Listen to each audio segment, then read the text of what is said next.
Programa Med Saúde, um oferecimento Arte Farma. Tecnologia em manipulação. MHV Cardio, cuidando bem do seu coração. Olá, espectador do Med Saúde. Nós temos hoje o prazer de receber o médico coloproctologista Dr. Alexandre Cheirão, que vem falar sobre patologias intestinais, o que você precisa saber. Alexandre, primeiro, obrigado por estar aqui conosco e vir falar de um tema tão importante. Eu que agradeço o convite para poder falar, como eu gosto de dizer, do mundo encantado da proctologia. Mundo encantado da proctologia, muito bem. Primeira pergunta que eu já te faço, para situar quem está nos ouvindo. O que faz um coloproctologista? O coloproctologista, a maioria das pessoas não sabem que existe essa especialidade, né? Muitos acham que a gente cuida de próstata. Não, a gente cuida do intestino, de todo do sistema digestivo baixo, né? O intestino grosso, o reto, o ânus. Todas as doenças que envolvem esse sistema é onde o coloproctologista vai cuidar. Eu brinco que é do esgoto sólido. Do esgoto sólido. Então, para você lembrar, está aqui o Alexandre já deixando algo, né, para ficar na lembrança. O esgoto sólido, então, é o terreno de trabalho do coloproctologista. E aí, ó, o pessoal fica me tirando sarro aqui, que eu falo da pergunta de 1 milhão, mas essa vale 1 milhão. Aqui, ó. O que é um intestino saudável? O intestino, ele, basicamente, o intestino ele não precisa funcionar todo dia. As pessoas costumam achar que para ter um intestino saudável, você tem que ir no banheiro todo dia. Você não precisa ir todo dia no banheiro. Se você for no banheiro todos os dias fazendo cocô pastoso, isso é ótimo. Se você for no banheiro a cada 1, 2 dias, mas fazer aquele cocô pastoso, sem dificuldade, sem forçar, isso é muito bom. Ir todo dia no banheiro com cocô duro ou com diarreia é ruim. Ir no banheiro uma vez a cada 4 dias com cocô duro é ruim. Então o ideal é, tem uma máxima que a gente fala que é 3 vezes por dia ou 3 vezes por semana, tá bom? Desde que as fezes sejam pastosas, formadas, macias e não aquele cocô duro ou muito líquido. 3 vezes por dia ou 3 vezes por semana, desde que as fezes sejam pastosas, é isso? Exatamente. Então, ó, tá deixando algumas dicas importantes aqui. E isso é uma coisa que a gente vê muito em consultório, Alexandre. O que é constipação crônica? A constipação, ela é aquela prisão de ventre, aquela dificuldade para evacuar, não aquela que dura 1, 2 dias, mas aquela que chega, que se repete, tem aquela dificuldade, tendo que ir no banheiro a cada 4 dias, 5 dias, só que ela persiste por mais do que 3 meses. Aí a gente considera que o paciente é um paciente constipado crônico. Porque você pode comer alguma coisa que não te faz bem, ou beber pouca água naquela semana, comer pouca fibra e ressecar naquele período. Mas aquela constipação que persiste por mais do que 3 meses, que fica esses episódios de dificuldade para evacuar constante, que dura mais de 3 meses, a gente considera crônico. Menos que isso, a gente ainda considera um quadro mais agudo, que dá para a gente melhorar com outras coisas. Tá, então, situando as pessoas então. Então, no mínimo 4 dias, né? Para essa constipação. 3, né? Até 3 dias seria o normal. Passando de 3 dias, isso se esticando, né? E com dificuldade e tudo mais. Persistindo aí por uns 3 meses. 3 meses constante seguidos. Assim, a gente considera crônico. Aí você já considera crônico. Isso. Tá.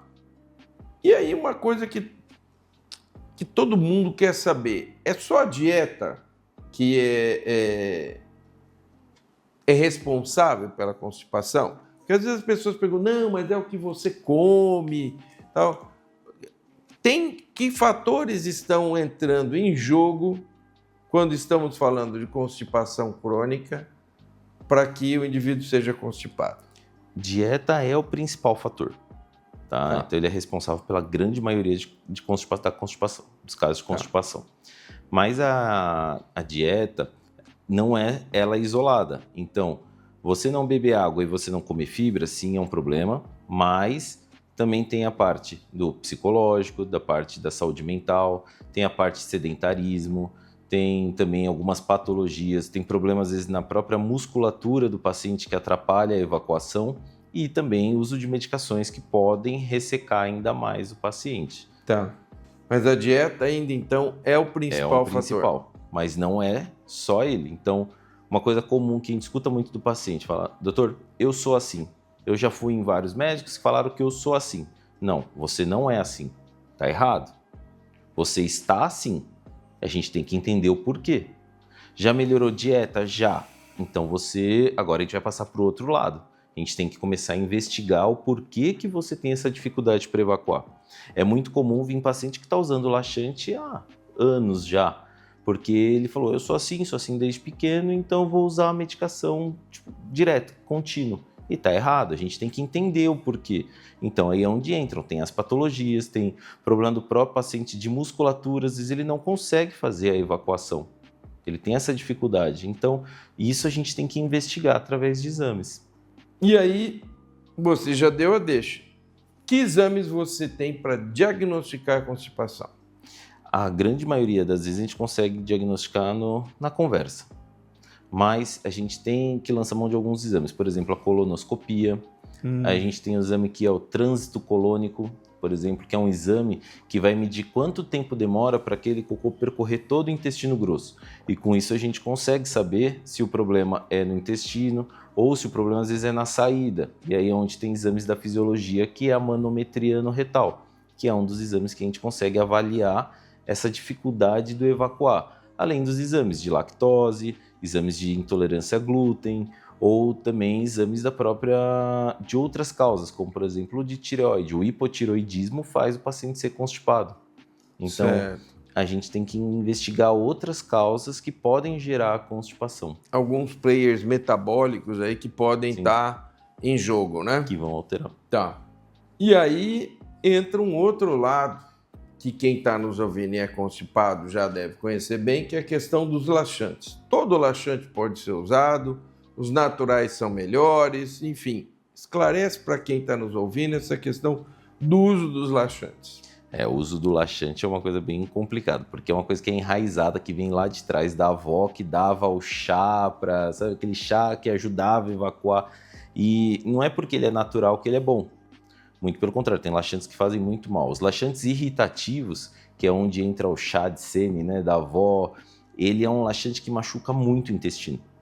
Então, ele é um laxante que vai fazer o intestino ficar se contorcendo. Eu brinco que o chá de sene ele é como se fosse quando o burro empaca e vem um trem atrás e vai empurrar ele na força para tirar. Tá. E isso vai machucar o intestino, vai machucar o ânus na hora de evacuar, e ele, com o tempo, o intestino ele vai ficando cada vez mais fraco. Aí você vê aquelas pessoas que falam assim, meu intestino acostumou, viciou já no remédio. Não, na verdade o nosso corpo ele funciona na lei do mínimo esforço. Sim. Se ele tem alguma coisa que está fazendo ele funcionar, ele também não vai dar estímulo para isso. Né? Então, com isso, o intestino vai cada vez piorando mais. Então, laxante, os irritativos, que é onde entra o chá de sene, e os laxantes mais comuns que a gente vê no mercado, eles são muito prejudiciais. Lógico que tem casos que a gente vai precisar deles. Então, um paciente que tem inércia colônica, que o intestino não se movimenta, eu preciso dar esse movimento para o intestino. Sim. Agora, o melhor hoje que a gente tem são os laxantes osmóticos.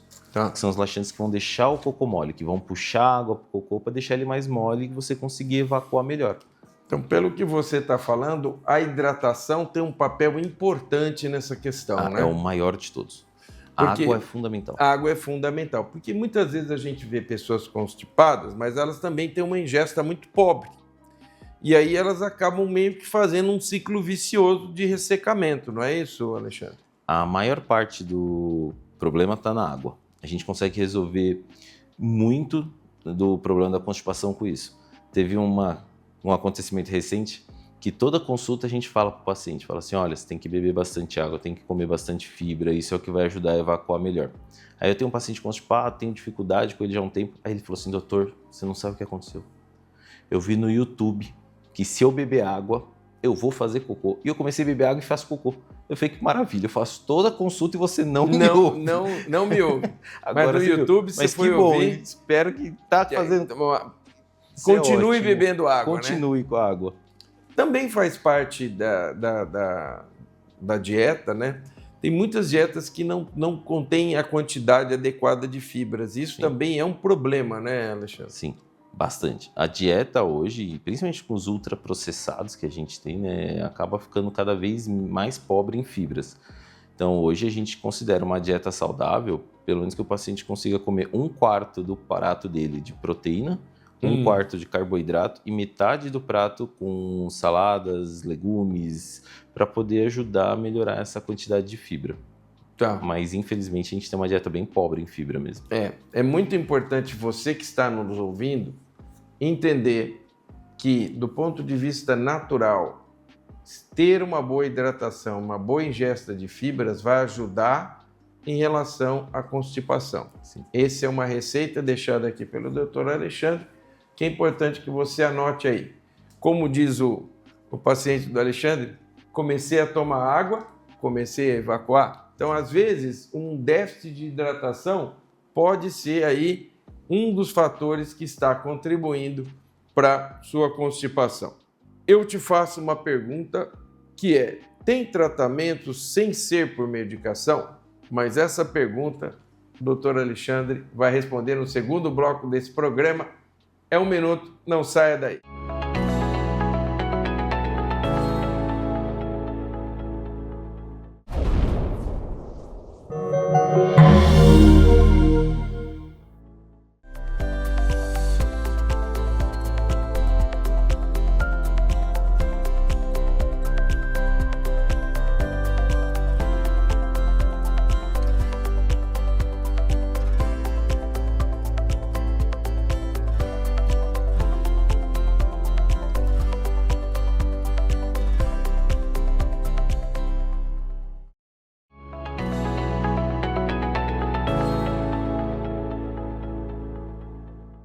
Estamos de volta com o Dr. Alexandre Cheirão, falando sobre patologias intestinais, o que você precisa saber. Alexandre, no final do primeiro bloco, eu te perguntei, tem tratamento sem ser medicação para essa questão da constipação?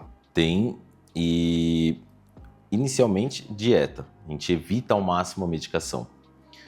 A dieta, fazer atividade física regular, isso ajuda muito o intestino a funcionar, né? A gente precisa de uma dieta saudável e de hábitos saudáveis também no dia a dia. E em alguns casos, tem pacientes que precisam, na verdade, de fisioterapia, por exemplo.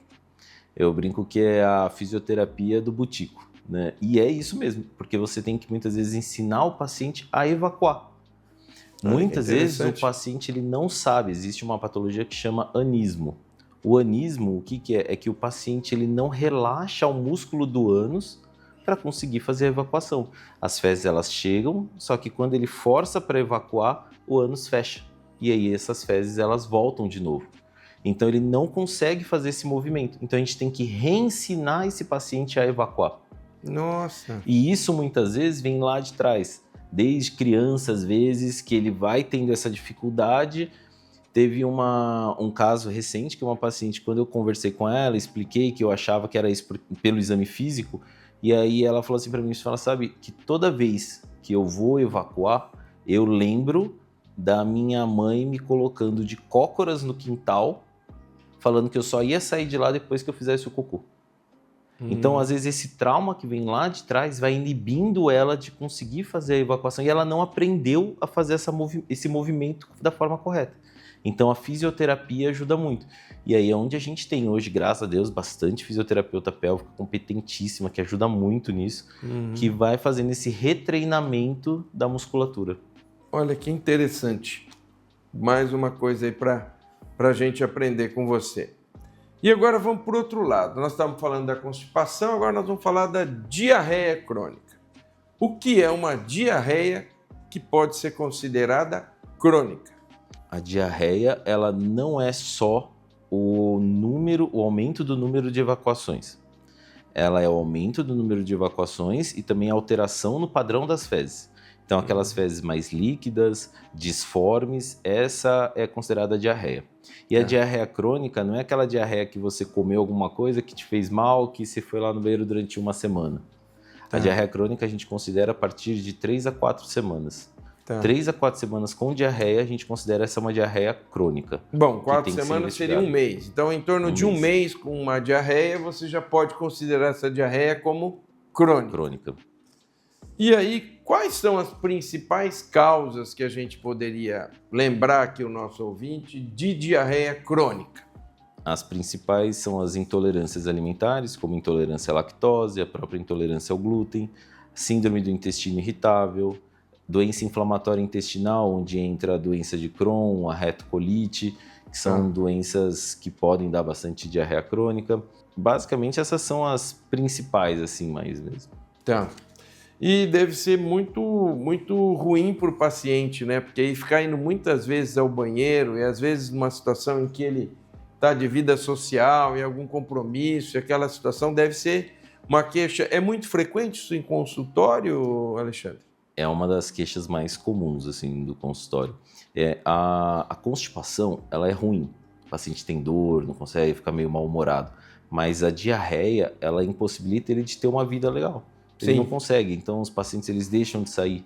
Eles deixam de encontros familiares, encontros com amigos. Muitos perdem imagina o emprego. constrangimento, né? Sim. Às vezes o cara tenta segurar, que ele pode segurar, sujar roupa, se ele não conseguir, aquela situação, dependendo se você está em algum lugar que você não tem um banheiro com condição de higiene para usar. Imagino que deva ser um transtorno na vida dessas pessoas. Muito, né? até para emprego. Muitos perdem emprego por conta disso. Porque Olha nem todo só. empregador vai entender que aquela pessoa tem um problema de saúde que precisa ir no banheiro toda hora. Então, isso é uma coisa que atrapalha muito a vida do paciente. E aí ele precisa ser investigado. E muitas vezes vem com essa diarreia já de anos, às vezes assim. Só que eles Certo. têm vergonha de ir atrás, eles têm medo de ir atrás.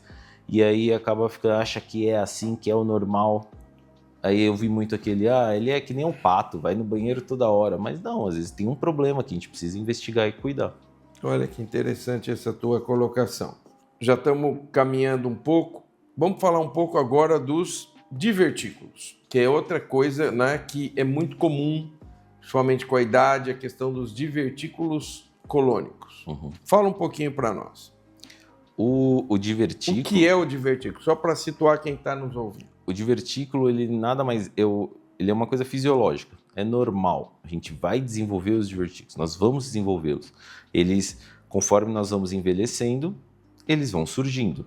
Eles vão formando como se fossem... Eu falo da mesma forma que a gente forma ruga no rosto, a gente forma ruga no intestino, forma umas bolsas do intestino.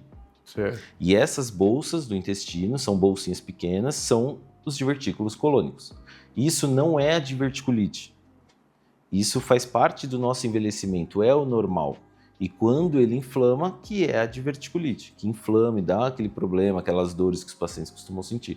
Mas eles são normais, a gente vai desenvolver. A partir dos 40 anos, geralmente a gente começa a desenvolver os divertículos. Tá, então, se alguém disser para você que você tem divertículo, ela não está dizendo que você está doente. É normal ter divertículos, o que não pode é inflamar o divertículo, transformar uma doença diverticular dos cólons numa diverticulite. Uma diverticulite. E aí eu te pergunto, qual é o tratamento para diverticulite? Bom, a diverticulite, então, é inflamação do divertículo, Sim. certo? E aí, chegou lá um indivíduo com diverticulite, qual é o tratamento inicial e quando que a diverticulite vai chegar até uma cirurgia? A diverticulite, como você falou, é a inflamação desse divertículo. Então, dificilmente o paciente chega no consultório com a diverticulite. É uma urgência. Ele vai para o pronto-socorro. Ele vai no pronto-socorro. Então, hoje a gente já consegue segurar ao máximo a cirurgia. Então, inicialmente o tratamento é com antibióticos, dieta, de fazer uma dieta mais leve, uma dieta zero, às vezes, dependendo do quadro, uma dieta, deixar o paciente de jejum, para dar um descanso no intestino. Tá. E antibiótico terapia, dar medicações para ele poder combater essa infecção, essa inflamação no intestino. A cirurgia ela vai estar restrita a casos de perfuração do intestino, onde você tem inflamações quando sai pus para fora do intestino ou quando sai também fezes. Aí precisa fazer a cirurgia na urgência. Tá. Mas isso hoje a gente consegue retardar ao máximo, porque a gente já tem hoje a possibilidade de fazer a punção, às vezes, de uma infecção, de uma inflamação, com uma agulha guiada ou por tomografia ou por ultrassom e Certo. aspirar esse conteúdo sem precisar fazer a cirurgia. Tá. Mas em alguns casos precisa. Antigamente, a gente acreditava que precisava, depois da segunda crise de diverticulite, tinha que tirar o intestino, tinha que fazer a cirurgia. Tá. E hoje a gente já sabe que não tem, a não ser em casos de diverticulites complicadas. Então, aquela inflamação que também grudou na bexiga e pode ter feito uma fístula, a inflamação que tem alguma outra complicação mais grave. Tá. Fora isso, não. E a questão da dieta para os divertículos? O que é mito? O que é verdade? O que a gente pode falar de dieta para quem tem doença diverticular dos cólicos? Quando dizem que você não pode comer caroço, semente, pipoca, porque vai dar diverticulite, isso é o maior mito que a gente tem hoje na próstata. E é o que a gente mais escuta por aí. Os pacientes falam, mas doutor, eu estou sem comer tomate faz mais um ano, eu adoro kiwi. Recentemente uma paciente falou que ela estava descascando morango, nem sabia que dava para descascar morango. Olha isso, olha o grau de limitação que a semente. doença pode levar, né? E não tem relação nenhuma. Tanto é que a região do Mediterrâneo, que é a região ali da Itália, a Grécia, eles comem muitos grãos, muitas sementes e não mudou a quantidade de pessoas que podem ter ou não. O que a gente sabe, sim, é que é mais saudável você ter uma dieta rica em grãos, em fibras. E isso ajuda o intestino também a funcionar melhor. Tá. E não vai aumentar o risco de você ter a diverticulite ou não. Isso é mito, é o maior mito de todos. Tem que ter uma dieta saudável. Então, uma dieta saudável vai fazer você ter também um intestino saudável. Você vê que na verdade as coisas vão se interligando, né? E esse tratamento, tem cura? O tratamento do divertículo? O divertículo, como eu falei, é uma coisa normal, fisiológica. Vai estar lá, você vai ter isso e você pode ter no intestino inteiro. Não tem remédio para divertículo, não tem remédio para prevenir uma diverticulite. Ele é uma coisa sua. A cura vai ter da diverticulite, do processo inflamatório. Tá. Agora, o divertículo em si, não. O divertículo, ele tá lá, ele vai ficar quieto. Faz parte de você, faz parte do nosso envelhecimento. Então, na verdade, o que você vai curar é o processo inflamatório que se faz dentro do divertículo, a diverticulite. Exato. Tá, a doença diverticular vai continuar. E em que situações, agora perguntando da sua prática, você fala, bom, aqui eu preciso fazer uma ressecção por divertículo? Principalmente naqueles casos das complicações. Então, aquele paciente que às vezes está com uma fístula, né, uma comunicação do intestino com a bexiga, ou ele tem um processo inflamatório intenso que formou o que a gente chama de pseudotumor, que ele simula um tumor intestinal, mas na verdade é pelo processo inflamatório recorrente. Aquele paciente que tem várias crises de diverticulite no ano, às vezes a gente precisa fazer a ressecção dessa região também que está machucada. E isso são casos bem mais selecionados. Tá. Hoje a gente tende a fazer cada vez menos a cirurgia perto do tratamento conservador. Cada vez mais tenta se preservar o órgão e fazer algo que seja mais fisiológico, né? Exato. Deixando apenas para aqueles casos em que realmente existe um comprometimento importante daquele segmento intestinal para se fazer a ressecção. Estamos chegando ao final do primeiro programa, mas eu não vou deixar o Dr. Alexandre embora sem gravar o segundo programa que eu já te convido para não perder, sobre patologias do intestino. O que você precisa saber com o coloproctologista, Dr. Alexandre Cheirão. Alexandre, muito obrigado pela sua participação. Agradeço. Não esqueça, canal 25 ou 525 NET, seu encontro semanal com a saúde. Nós esperamos você. Programa Med Saúde, um oferecimento Arte Pharma, tecnologia em manipulação, MHV Cardio, cuidando bem do seu coração.